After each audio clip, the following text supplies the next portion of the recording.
Hello students. मैं doctor Sudha Saxena, assistant professor of political science from Maheshwari girls PG college. आज हम भारतीय शासन व्यवस्था का अध्ययन करेंगे, उसमें उदार राष्ट्रवादी काल देखेंगे। आप सभी जानते होंगे कि हम स्वराज्य प्राप्ति के लिए एक राष्ट्रीय कांग्रेस की स्थापना की गई थी, जो कि A.O. ह्यूम के द्वारा की गई थी, और उसका प्रारंभिक जो काल था उसे हम उदार राष्ट्रवादी काल के रूप में देखते हैं। उदार राष्ट्रवादी काल का जो टाइम पीरियड है वो 1885 से लेकर 1905 तक का माना जाता है। 1885 वो डेट है जिसमें कि राष्ट्रीय कांग्रेस की स्थापना की गई थी। राष्ट्रीय कांग्रेस की स्थापना के तहत जो प्रारंभिक नेता थे उन्हें हम उदार राष्ट्रवादी के नाम से जानते हैं।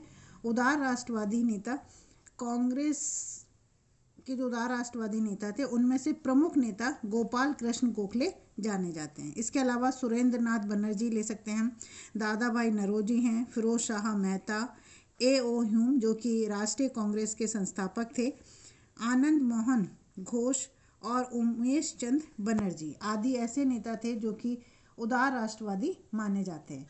इन्होंने स्वराज्य की डिमांड की थी, बट ये पूर्ण स्वराज के फेवर में नहीं थे। इनका मानना था कि हमें क्रमिक स्वराज्य चाहिए, पूर्ण स्वराज नहीं, अर्थात कि धीरे धीरे शासन करने का अधिकार प्रदान किया जाए, क्योंकि ये मानते थे कि हम शासन करने के, पूर्ण शासन करने के स्थिति में नहीं है। इसीलिए ब्रिटिश सरकार के अधीन रहते हुए हमें धीरे धीरे शासन करने का अधिकार प्रदान किया जाए। और इसके अलावा इनकी जो विचारधारा थी उसमें भी हम अंतर देखते हैं, या इनकी जो विचारधारा थी उसकी कुछ विशेषताएं हमें दिखाई देती हैं।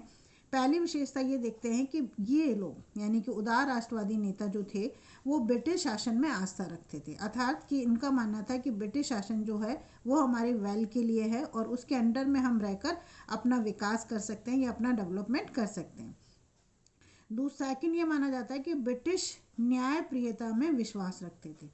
उदार राष्ट्रवादी नेता मानते थे कि ब्रिटिश गवर्नमेंट जो है वो जस्टिस करेगी, अगर हम उसको अपनी समस्याओं को उनसे शेयर करेंगे तो वो हमारी समस्याओं का समाधान या सॉल्यूशन ढूंढकर हमें देंगे।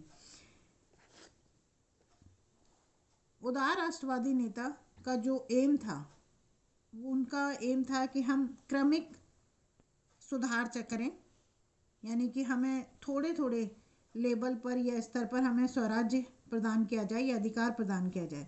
ये ब्रिटिश शासन के अधीन स्वराज्य की स्थापना करना चाहते थे। इसी के साथ इनका मानना था कि जो ब्रिटिश कल्चर है या ब्रिटिश जो एजुकेशन है उसमें इनका विश्वास था। ये अंग्रेजी के समर्थक थे या अंग्रेजी सरकार के समर्थक माने जाते हैं। इन्होंने अपने लक्ष्य की प्राप्ति के लिए संवैधानिक साधनों को काम में लिया, और संवैधानिक साधनों में हम निम्न साधन देखते हैं। पहला साधन जैसे कि प्रार्थना पत्र, यानी कि एक लेटर लिखकर अपनी समस्या अंग्रेजों तक पहुंचाना। फिर है स्मृति चिन्ह, यानी कि एक याद दिलाने के लिए कुछ चिन्ह उन्हें भेंट किया जाए ताकि वो हमारे बारे में जो हमने उनसे समस्या बताई है उसको याद रख सकें। इसके अलावा है प्रतिनिधि मंडल, यानी कि हम एक अपना रिप्रेजेंटेटिव मंडल ब्रिटिश सरकार के पास भेजें और ब्रिटिश सरकार से उस समस्या के बारे में डिस्कशन किया जाए। इस तरह से ये संवैधानिक साधनों में विश्वास रखते थे। इनका मानना था कि हमारा एम जो है वो पवित्र है और पवित्र एम के लिए जो साधन है वो भी हमारे पवित्र होना चाहिए, और इसीलिए ये संवैधानिक साधनों में विश्वास रखते थे। इस प्रकार उदारवादियों के लिए कहा जाता है कि ये ब्रिटिशरों को ईश्वरीय वरदान मानते थे तथा इनकी न्यायप्रियता में विश्वास रखते थे, और इनका मानना था कि ब्रिटिश गवर्नमेंट के अंडर में रहकर हम अपनी समस्याओं का समाधान कर सकते हैं।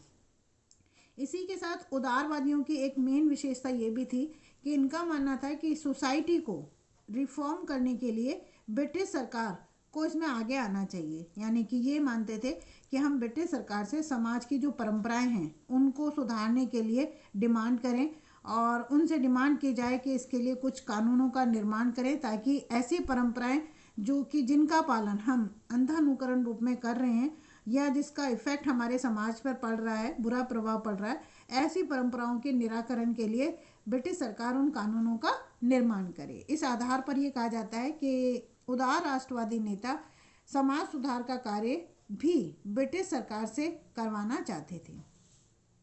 इस प्रकार हम ये मानते हैं कि उदार राष्ट्रवादी का जो पीरियड था उसमें गोपाल कृष्ण गोखले मेन नेता माने जाते थे और उन्होंने ही अंग्रेजों की न्यायप्रियता में विश्वास रखते हुए आंशिक स्वराज्य की डिमांड की थी और इस आधार पर ये अपने लक्ष्य में उतने सफल नहीं हुए और इसीलिए इसके बाद एक उग्र राष्ट्रवादी काल डेवलप हुआ था। Thank you.